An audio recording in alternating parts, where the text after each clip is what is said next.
if God or the angel or something came to me and said, by the way, you're not going to wake up tomorrow. Like, this is it. When you fall asleep, like, that's it. Could I fall asleep at peace knowing that I lived life up until this point?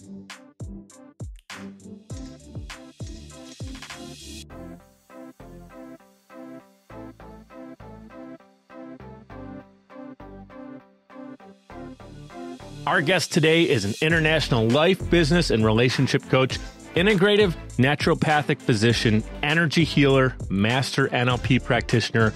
He's the host of the Transformation Starts Today podcast, as well as the author of 20 Steps to Your Next Breakthrough.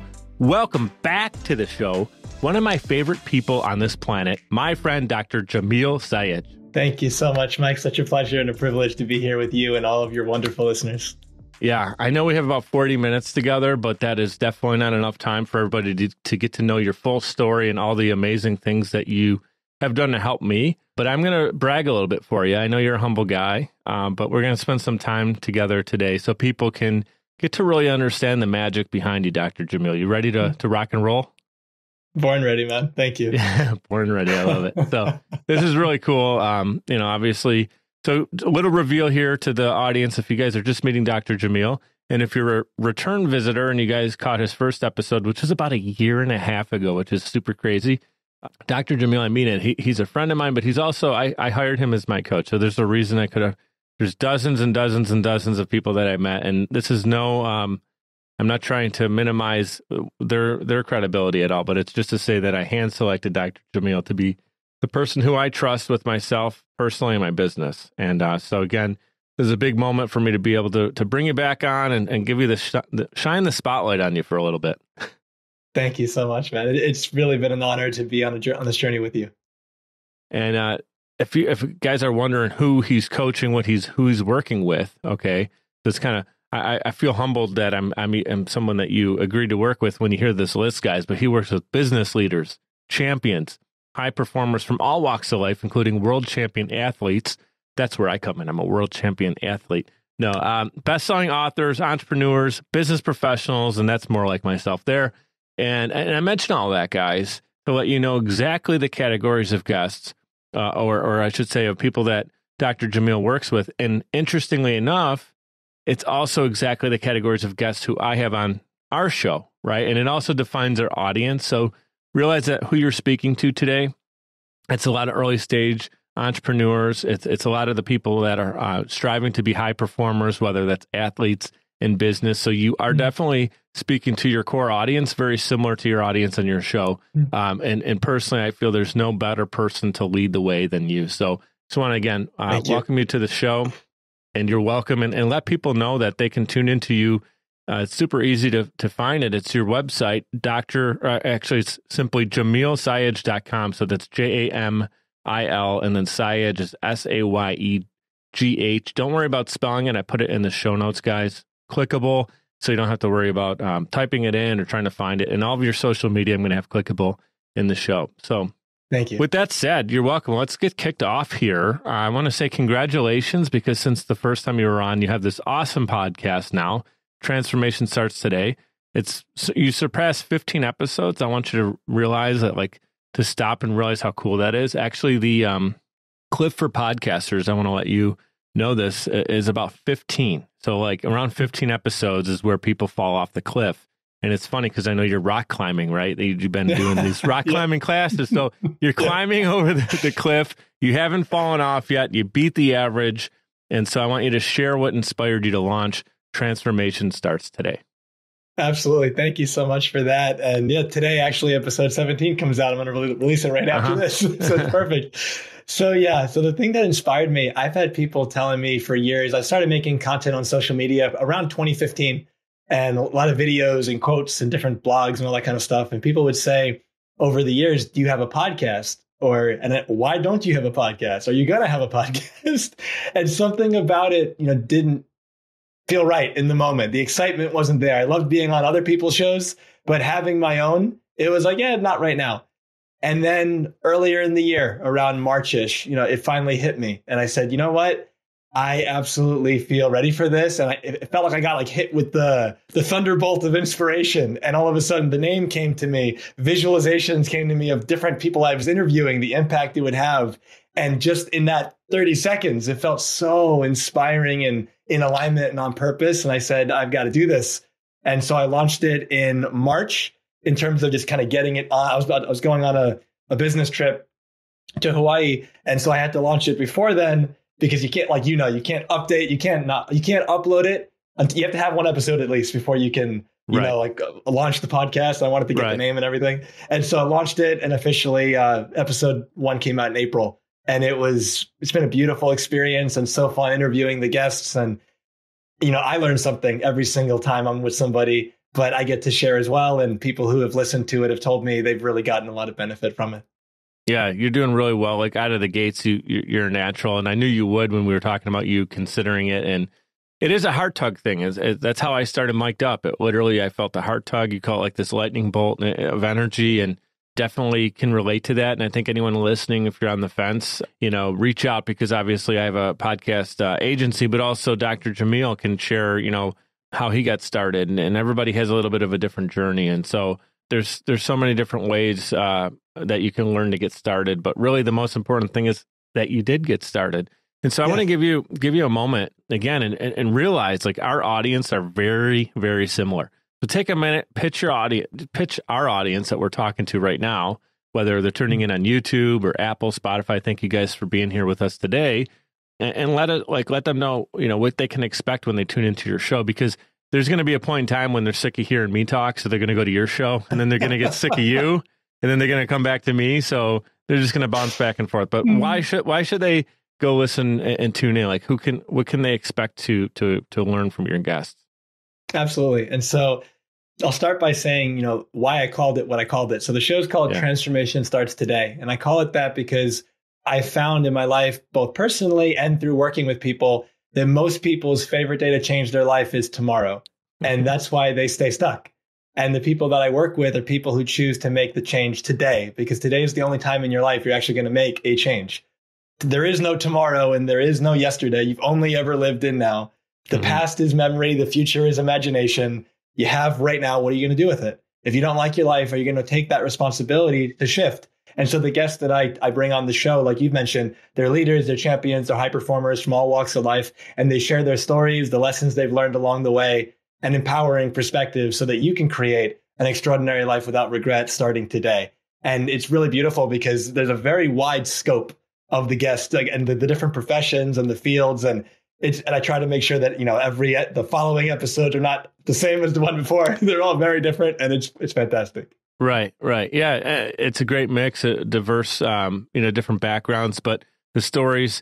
One thing when people ask me kind of the style of my show, I say, I'm extracting gold, right? I'm taking the gold from these stories from my beautiful guests that come on the show, and I know you're really great at extracting the gold from your guests and really making the most of the time that you guys can share together. And, I want to share this with our audience too. I mean, aside from being highly acclaimed podcasters in our space, and that's my analysis, by the way, so I know you're humble and I'm just tongue in cheek with that. But yeah, I mean, aside from us both having the podcast, we also have something else in common that I don't know if you knew this, but both of our fathers were huge Elvis fans, right? And they're both and they both were Elvis impersonators. Now, your dad toured the world with Elvis's band, and my dad sung enthusiastically in the shower. So the impersonations are slightly different, but all joking aside, I want you to take a moment, reflect on your admiration that you have for your father, your late father. We both lost our dad. You were 19. I was about 34. So I both considered, losing our dads young, right? So he was also a physician, correct? So share the story there. Absolutely. First of all, I didn't know that your dad was that into Elvis. That's so cool. He loved Elvis. Really, yeah. He would always say whenever I listen to music, he goes, "Oh, you got to see Elvis. These guys don't know what they're doing. He knows what he's doing." That kind of thing. Yeah. And so just for the audience, the short version of the long story, full version can be in the first episode that we did. But so I was 19 years old and I was a sophomore and undergraduate in Fordham University in New York City in the Bronx. And my dad had a brain aneurysm. And for anyone who's not familiar with what that is, think of it like a blood vessel in the brain, like a tube. It balloons outward. And if you're fortunate, you have one of the worst headaches of your life, you go to the hospital, they get it taken care of, and hopefully you get to go home and you're okay. My dad wasn't as fortunate. His aneurysm ruptured and he was at a 4-hour brain surgery fighting for his life. And we were told he had a less than 5% survival chance because of how severe it was. And if he did survive, he'd probably never wake up and he'd be in a coma for the rest of his life. 4 hours later, he survived. He was in a coma. We were told he was in this hypercritical state. He could die at any moment. And there I was in the ICU looking at him. And I had this immense sense of regret. And the regret came from this moment. I was 19, he was 49. And I had felt in that moment, I had taken my relationship with him for granted. It felt like I didn't really know him the way that I could. And it felt like I really blew it. I messed up because now I'm not going to have the opportunity because I'm being told by these doctors he's going to die at any moment. And I was very fortunate that I had 3 extra years before he passed away. And in those 3 years, he was in a coma for about 2 or 3 months. Then he came out of it and he wasn't ever fully the same. But in those 3 years, we helped him make almost a full recovery. And it was absolutely spectacular. And I took several years off after college to be one of his primary caregivers. And I had some of my highest highs and my lowest lows. I had my prayers answered. I got to spend 10 to 15 hours a day with him. We both sing, music, physical therapy, going for walks. He became one of my best friends and I really got to know him. Yeah. And on the same time, had some of my lowest lows where he was prone to many seizures after his aneurysm and he had short-term memory loss and he had some longer-term memory loss. And the amount of times he almost died in my arms, the amount of time, there was a point where he forgot who I was. And there was a lot of darker moments as well, where I had to really dig deep and find like the light in the darkness and come out that other side. And after 3 years, my dad passed away. And I remember being at his wake and it was 5 hours long and over 7,000 people came and I shook every single person's hand and almost everyone said, your dad saved my life. And he was 52 when he passed away. And in that moment, I had a few different experiences. One is I was deeply humbled by the impact that he had had. Most of those people hadn't seen him since he was 49 or younger. And at the same time, I also had this realization that I had been playing small, that I was afraid of rejection, that I cared way too much about what other people thought about me. And because of that, I was dimming my shine. I was robbing the world of the light that I could be. You know, one of my favorite words is enthusiasm, which comes from entheos, antetheos, and it means the God within. And for me, it's like when you radiate enthusiastically, you're radiating that divine spark, that light that is uniquely you. And yet most of the time I find we wear a mask and the mask says, who do I need to be for you to love me, for me to be special, validated, part of the popular crowd, whatever you want to call it. And yet when we wear that mask and we think, oh, I'm doing it, people like me.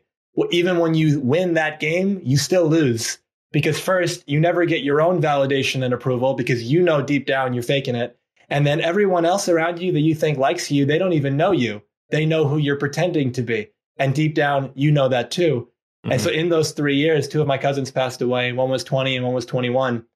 And if you asked either of those guys when they were 18, tell me about your dreams and your goals and the life that you envisioned for yourself, I promise you neither guy would say I'd be dead in 2 to 3 years.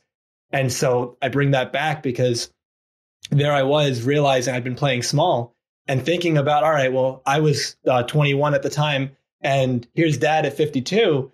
But 2 of my cousins were like a year, 1 or 2 years older than me, and there they are dying. And so there's this thought that we all typically buy into, which is, I have time. And because of the thought I have time, we typically procrastinate on our goals and dreams, and we say, I'll do it tomorrow. And the challenge there is tomorrow never comes, because most of the time you say, I'll do it tomorrow, and then tomorrow becomes today, and then you say it again, I'll do it tomorrow. And so it never happens.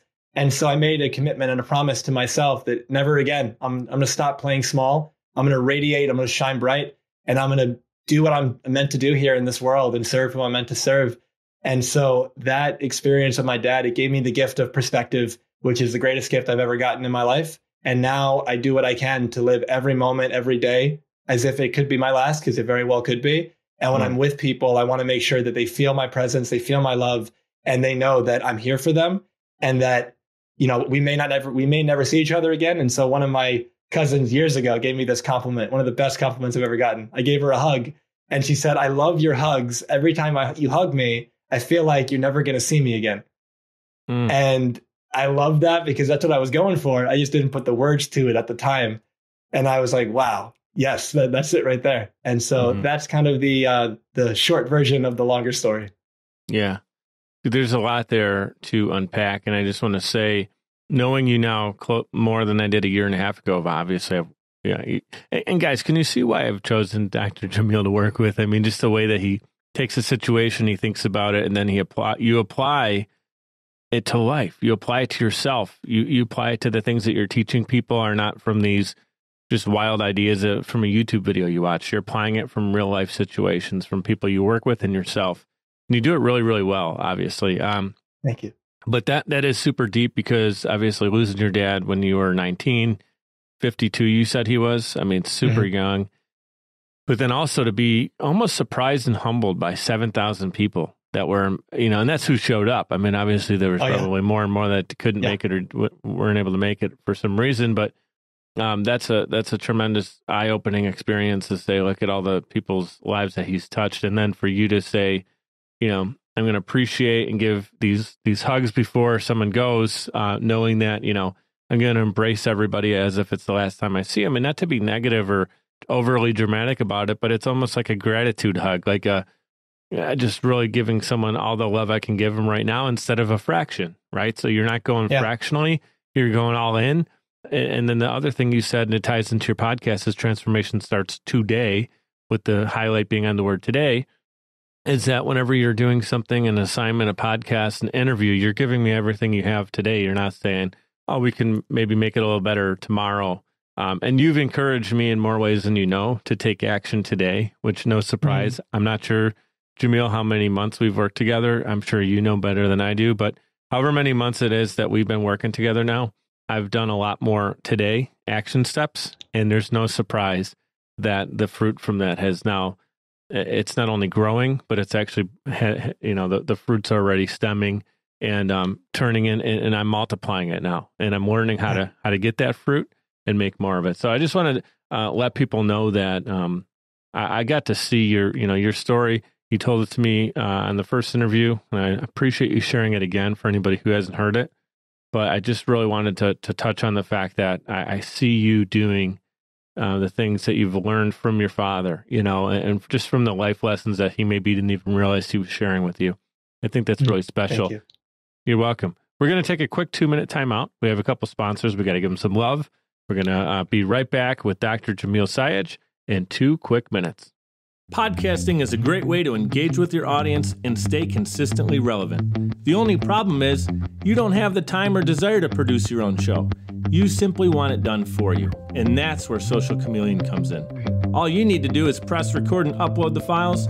We'll handle the rest. From planning, production, post-production, distribution, and digital marketing, we have you covered. We realize that times are tough and funds are tight, and Social Chameleon believes in building supportive business relationships. By clicking on the link in this promo, we'll provide you 7 free podcasting tips to get started, as well as a free 30-minute online consultation. This is the perfect opportunity for entrepreneurs, keynote speakers, industry experts, influencers, and anybody who has a personal brand. With Social Chameleon, we help you build a brand that is out of this world. We're ready and waiting, so what are you waiting for? Click on the link to get started today. Hey guys, it's Mike. I'd like to give a proper shout out to Navigator Bookkeeping. Look, for a long time, I ran my business without really understanding the full financial picture. I used my gut and my bank account balance to make decisions, which led to some poor choices and constant stress over my business's finances. I knew something needed to change. At the beginning of 2021, I made a decision that helped pave a more clear path for my business. I started working with Navigator Bookkeeping. Since then, my bookkeeping has been handled for me. I now understand the full financial story of my business, making important financial decisions much easier now, and it helps me plan for where my business is going. I highly recommend giving Navigator Bookkeeping an opportunity to help your business. Check them out at navigatingyourbooks.com. Again, that's navigatingyourbooks.com. It's time to know the full financial story of your business. All right, we're back in action with Dr. Jamil Sayegh. And again, remember, you can connect with him on social media. I have his website and social clickable in the show notes, so you don't have to worry about spelling his name or typing that in. It's going to be really easy for you to find him. And thank you again for sharing the story, talking about your dad right before the break. and how he's inspired you both directly and then also indirectly, what you've learned from him.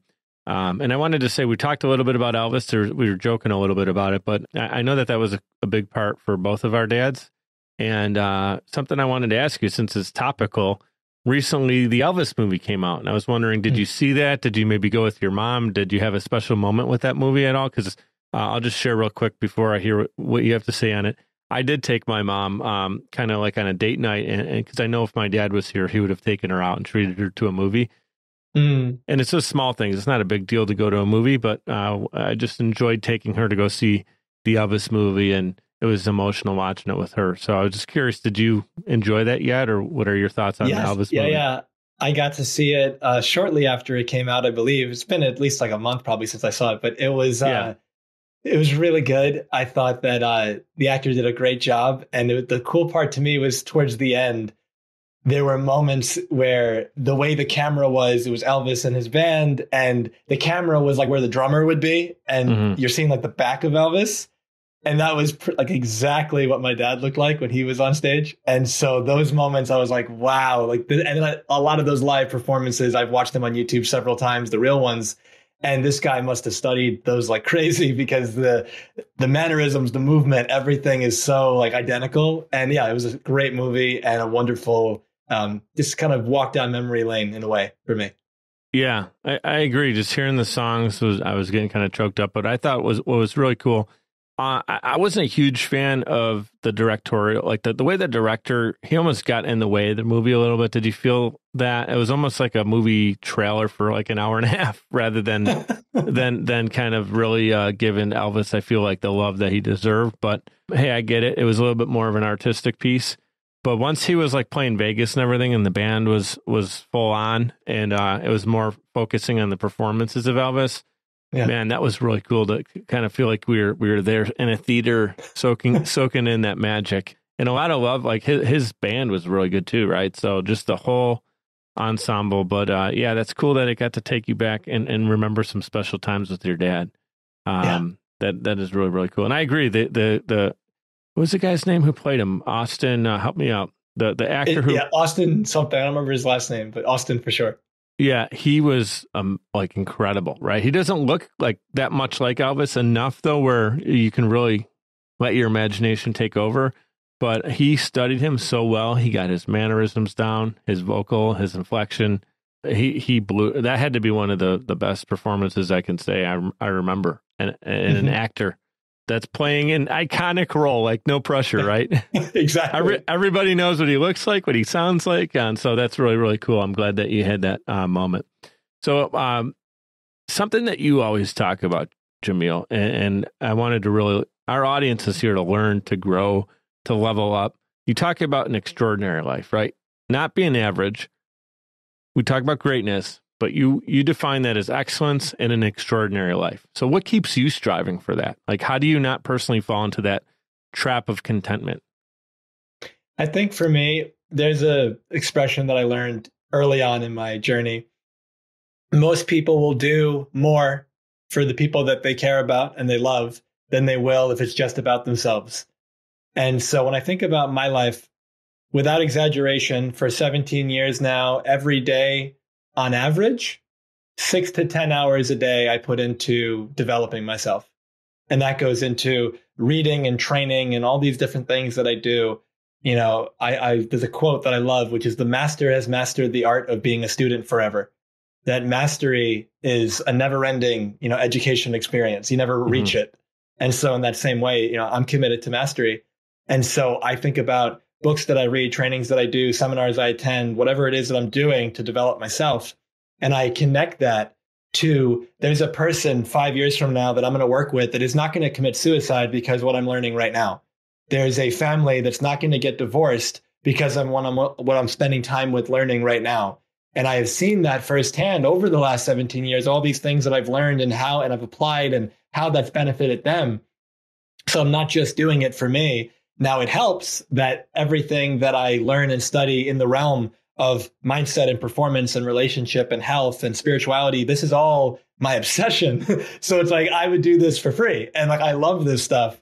And at the same time, I know that I'm learning it for me. I'm learning it for everyone I work with now. I'm learning with everyone I will work with in the future. And now that I have the podcast and, writing books and things like that, I'm learning it for all these people that'll experience what I have to share in all these different mediums. And so I think that's the key aspect, loving what I do and also connecting it to a larger purpose. Yeah.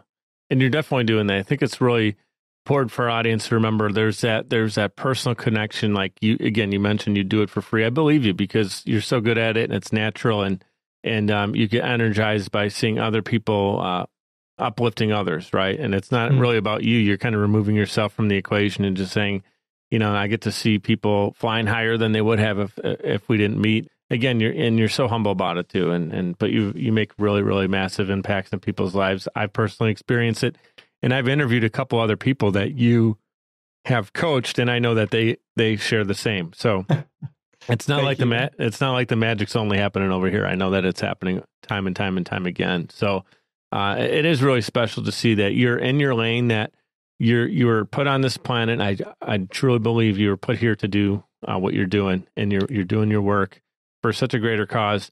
I want to not jump too far past this too. I thought about this when you're talking about your dad you're at that moment, you're at the funeral, it's the end. But a lot of what you taught me too was start with the end in mind, right? And that's like the Stephen Covey, one of the 7 principles was start with the end in mind, right? So you actually applied that to me when you were coaching, and I want our audience to hear this.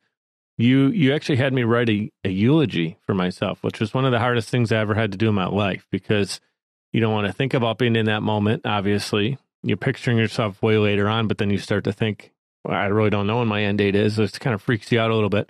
But then it's really powerful because I started to think about all the things I wanted to achieve that weren't for me. Like you just said, it's about all the other people that you impact and the differences that you make. Is it somebody that may have committed suicide that through a teaching, through a podcast, through a lesson, through a one-on-one coaching session, that's not happening? Is the family that you literally changed their trajectory, was going in one direction and then you put it in a better direction because you were able to work with maybe the leader in that household, right?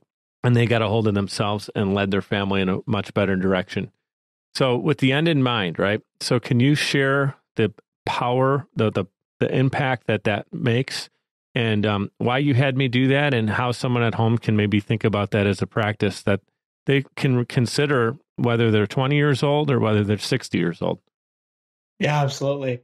So I think one of the keys to creating what I would call an extraordinary life without regret. So keep in mind, the extraordinary life part is a life on your terms.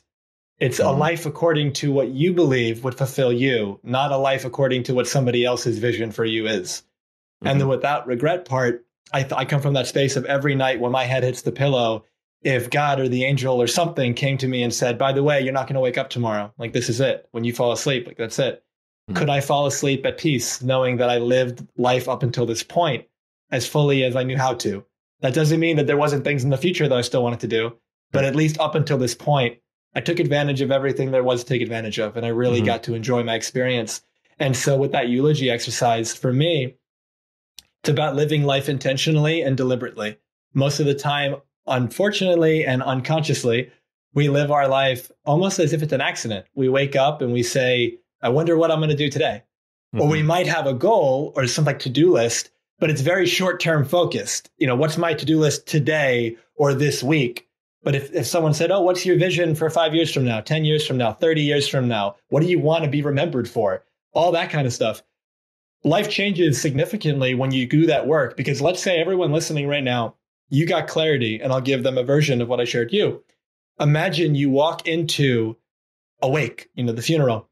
And as you walk in, everyone's dressed really nicely. There's a podium in the front of the room. There's a whole line of people lined up to speak. And some of them you recognize are people that you really care about. And some of them, you don't even know who those people are. And you walk up, and as you're walking through the room, no one's looking at you. It's as if nobody sees you, and you don't know why. And then you walk up and you see the casket, and it's open, and you're in it. And you realize, oh, this is my wake. And so like my spirit is here, but nobody sees me. And there you are looking up at the podium, and you're listening to all these people speak. Maybe it's your spouse. Maybe it's your children. Maybe it's parents, if you passed before they did. Maybe if it's the impact of that you made in the world, and it's all these people that have benefited from it in whatever the capacity. How are they speaking about you? What kind of impact did you make? What kind of role model were you for not only, your kids, but how did, everyone who saw you? And as they speak about you, what are they saying? And you get really clear. What would get you teared up? What would make you feel, wow, I had that impact? And when you get crystal clear on what that looks like, you now have the recipe, you have the blueprint to now apply today to every aspect of your life, because the only way you're going to be remembered for that later is if you be it now, and then now, and then now, every moment of now. And so you get to start being it now intentionally. It's not an accident. There's a Steve Jobs quote that I really like where he says, every day when I wake up, I look myself in the mirror and I ask myself, if today was my last day on this planet, would I want to do what I'm about to do? Mm-hmm. And if the answer is no, too many days in a row, I know that something needs to change. And so a slightly edited version of that is, if today was my last day on this planet, and let's say it's the end of the night, and today was my last day, and I'm reflecting on my day, was who I was being, who I want to be remembered by. As I treated my kids, as I treated my spouse, as I treated the stranger on the street that I just spoke to for 30 seconds or just smiled at them, or the person that made my coffee, or the person I went to the grocery store and they were the clerk, whoever it is. Are you being, from my perspective, are you being loving? Loving is a verb. So be love. Not as a noun, as a verb, as a process, as an action. Are you being loving moment to moment to moment? There's people that you really love, but if you might treat them in a way that if I said, was that loving of you? And you'd say no, even though you love them. Maybe you raised your voice, maybe you did something else, but usually it's things that you regret later. So get clarity around, what kind of man, woman do I want to be known for? And be it now. It changes the whole way you live your life. So good. And what's powerful about it is it's an action of being in the moment of, opposed to feeling that it can happen later. Because I think when you think about something will be done, like even when you're thinking of the end in mind, or when you're reflecting on, like, this is my life and what are these people saying about me? And is it beautiful things they're saying about me, or what's coming of this, right? What kind of life did I end up leading or leaving behind? All the stuff that's going through your head. And then what you're talking about is really solving for the day-to-day of actually taking the actions that allow those things to come true. And that gives the power right back to the person. It gives power back to the individual, saying, there's so much more we can do than you realize that makes an impact. And I think a lot of times people unintentionally can play the victim mentality, or the outside factors dictate way more, or they assume that it's dictating way more than it is. And certainly everyone in life has different circumstances that come, sometimes self-inflicted, and many times it's not. It's environment, it's changes, it's all kinds of crazy stuff that, we all dealt with the pandemic. Nobody expected that, right? But you're really focused on, okay, that stuff happens and we got to navigate it all, but really take those micro steps every day and being that person that you really want to say, if tomorrow is your last day or today's your last day, how are you living it? And then if you can do that thousands of times more until your actual last day, which we don't know when that will be, but if you actually handle it in the micro, it makes a massive difference. And you really helped me with that, and I appreciate that. Thank you, man. And if I can just add, like you just said, circumstances happen and we have to navigate them. So the value of this eulogy process is it shows you how to navigate it. Like, that's the key. How are you going to go about it? Who are you going to be being while you're doing it? And to give an actual example, for me, when I think about my eulogy, one of the aspects of that I believe my purpose here in this life is, one of them that I've stepped into, that I've decided.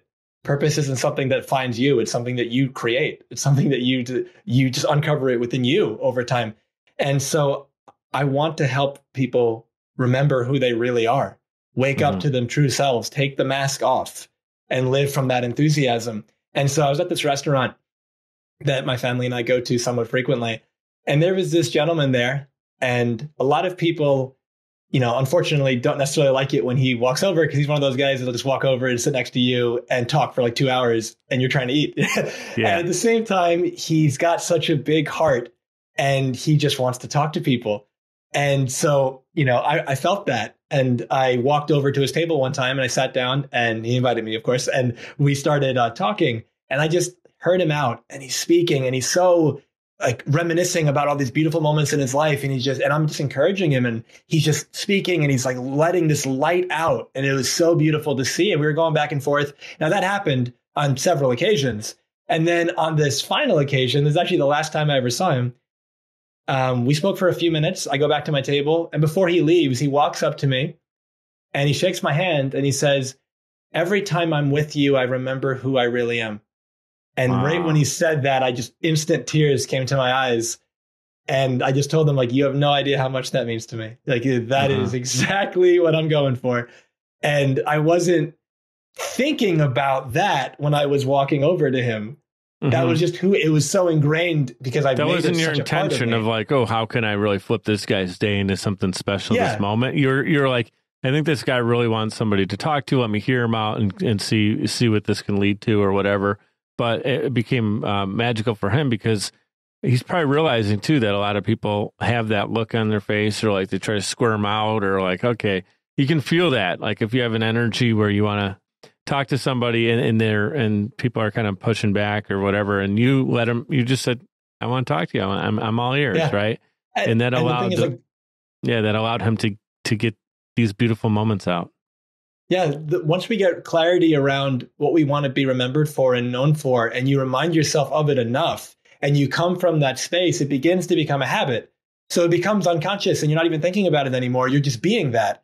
So you start being the father and the mother and the husband and the wife and the friend and the leader and the whatever else role that you play that you want to be. And more often than not, you're being that. And when you don't be that, it stands out to you as, oh, that's so different from what I want. And then you just change. And so, yeah, the eulogy, starting with the end in mind, it's great from a goal perspective. You just kind of, goal, reverse engineer it. Wonderful. But from a life perspective, I think it takes it up a notch. Yeah. Dr. Jamil, I'm going to say, I'm going to riff right off of what that gentleman said about that time with you, where you always, what was his exact words? You always make me remember who I am. Yeah. Every time I'm with you, I remember who I really am. I remember who I really am. I'm going to say that you do. That's not a one-time occurrence. That's exactly how I feel after our 1 hour sessions when you just let me talk. And I love that you say, okay, tell me what's on your heart, what's going on. And then from there, you really help me. Okay, let's peel back the layers and dissect and get dirty in here and see what the heck we need to do to get you to where you want to go. And it's always different. Sometimes it's a personal thing that we'll spend an hour on, just something that mentally is bothering me in my heart. And you'll give me a whole hour. And a lot of times it's, we've talked about things numerous times over and over, and you're like, okay, well, we still need to get some processes in place because these things clearly haven't happened yet. And we keep talking, we're doing the tomorrow thing, and you're stopping me and making it a today thing. But I really want to get this out there. And I know you're not here to hear yourself, get the pats on the back. That's not why you came on today. And I know that, but I just want to take an opportunity because I don't always get a chance to thank you. But one of the things you do for me, and I know I'm sure you're doing this for other people, clients and friends and anybody in between, podcast guests, is you always remember and treat me like I'm the 10 out of 10 version of myself. And a lot of times I don't always feel it. I know that I'm capable of, and in my heart, there's this innocent, perfect in God's eyes version of myself. And you always treat me as if that's who I am, because it's either inside there or it's an external thing and an internal thing combination. But you don't, like, if I tell you something that's maybe, a business thing, a personal thing, maybe something that's going on in life, you're not only are you non-judgmental, but you also just simply still see me in that perfect version of myself, because you know that we're striving to get there. And if you didn't do that, I wouldn't believe it. And so you help me believe more in myself than I ever have in my entire life, because you treat me as if I am that highest version of myself. So I just want to thank you for that. It's super powerful and impactful. Thank you so much, man. I've got people see it on video might see this, but I've got some great tears in my eyes right now, and it's because you just were a shining example of that other gentleman of what I was saying. One of my daily declarations as I recreate who I choose to be in this world is I see the miracle that you are, and I help you see what I see. Yeah, and so I so appreciate you sharing that with me and letting me know that it's coming across. That it means the world. Thank you. Yeah, you're doing absolutely what you're called to do. And thank you for what you're doing. And so that's why it's magical to have you on the show today. Keep saying that word over and over again, but that's how I feel. I just feel like that there's a great energy here today. I know we're running out of time. We got to hop off. Normally, we kind of talk a little bit about legacy. I think you've shared a number of times already what kind of you're leading to in your legacy. So rather than that, with the last 2 minutes, if you can talk more directly to our audience, those young entrepreneurs, man, they're going at it. They've been going at it hard. They've been putting in 60, 70 hours a week. And they feel like they're on the end of their hopes and dreams. They're just basically a thread is holding it together. And they feel like one more loss could knock them out. And they need that encouragement to keep going. What would you tell that person right now? Speak directly to them. They're just right there and they're about to pull the plug on their dreams. You would say? Absolutely. I would say, first of all, remember why you're doing it in the first place. Remember why you started. Keep that perspective in mind, but also have proper time expectations. I think time horizons are so important. I think so often we believe things are supposed to happen faster than they actually do. And so you've been doing what you've been doing for a couple of weeks, a couple of months, even a couple of years, and you have been making progress. But in your mind, you're comparing yourself to other people who are further along the journey versus comparing yourself to where you were, last year, 2 years ago, 5 years ago, 10 years ago, when you were doing something completely different, more than likely, and you weren't following your dream. And now you are. And so keeping in mind, it'll happen when it happens. And I get you want it to happen now. And it is happening now. Just like loving is a verb, there's a process that's happening right now, and you're in the middle of it. So it's not one day I'm going to do it. I'm doing it now. And the result will come as it comes, more and more. But when you come from that space of comparing yourself just to you, and you celebrate everyone else's victories, and you realize all these people that seem to be further ahead than I am, they represent the possibility of what I can create if I stick with it. And as long as you love what you're doing, as long as your heart is there, your passion's there, like you said, Mike, it's their dream. Mm-hmm. The time's going to pass anyway. So 5 years from now, 10 years from now, you're either going to have that dream realized and you're really going to be loving your life, or you will have given up on that dream 5, 10 years ago, which would be around now, if you're on that, hanging on by a thread. Mm-hmm. And then you're going to look back and say, I really wish I stuck with that. And so I really, just from my heart to yours, again, I get it. We all have that kind of impatient moments that we want it to happen now. But if you quit, it's never going to happen. And as long as you keep going, you keep that possibility alive that it can happen. And you never know when it's right around, as the expression goes, like it's right around the bend. It's like right there. You're one turn away from that breakthrough, from meeting that person that's going to change everything for you. But you're only going to feel it. You're only going to experience it if you keep going. Yeah, that's so good, man. And again, you've helped me with that. Sometimes I'll get a little off the mark and you bring me right back up. And so I just want to encourage people, again, go to JamilSayegh.com. Got that in the show notes, as I mentioned a couple times now. And where else can where would you prefer people to tune into you? Is it on Instagram, LinkedIn? What's the best spot for someone to tune into your content? Yeah, so if they're looking for content, like you mentioned, I'd say Instagram and Facebook. So Instagram is at Dr. Jamil Sayegh, DR, and then my name. Facebook is just Jamil Sayegh. That's if you want all the videos and stuff that I put out for the last 8 years or so. If you're looking for the podcast, it is on both of those, but you can also just whatever podcast you tune into, whatever platform, just Transformation Starts Today. And if you're actually wanting to have a conversation with me and see if or how I can help, it would be my website, JamilSayegh.com. Yeah, Jamil Sayegh, guys. I know you have the podcast listed on there as well. I was checking that out too. This has been incredible. I could talk to you for hours and hours, as you know, and I have. And again, thank you so much for the difference that you've made in my life. And here's the deal. It's not only my life. It's Isabel, my daughter, that's impacted by the greatness that you're getting out of me, and you're helping me be the best version of myself. It's my clients, it's the team, it's friends, family members, people I haven't met yet, and that hopefully will be there at the end to say somehow it's impacted them as well, and it's definitely coming. You're a big part of it. So I just wanted to thank you for being here with the audience today. Thank you guys for tuning in, and I leave everybody with the last 2 things to do: is be great and be grateful. Thank you so much. I'd like to give a huge shout out to everyone for tuning in, especially those who listen all the way to the end to hear this message. Seriously, I appreciate you, and my guests do as well. Giving a quick reminder to subscribe to this show. It's completely free and will allow you to receive notifications when new episodes are released. If you'd like to provide a tip as a gift, you can do so via patreon.com/mikedup. It's spelled MIKED up. Patreon.com/mikedup. You can give as little as $1 per month or as much as you'd like. Every dollar is greatly appreciated and completely unexpected. Appreciate your reviews and your messages coming in on social as well. Keep them coming. Your feedback is valuable and absolutely means the world to me. You can check out more episodes and content at mikeduppodcast.com. We're powered by Social Chameleon. You can also follow me on Instagram. That's where I'm the most active, and it's at Mike DiCioccio, MIKEDICIOCCIO. Thank you so much for your continued support. You guys know what to do. Be great and be grateful.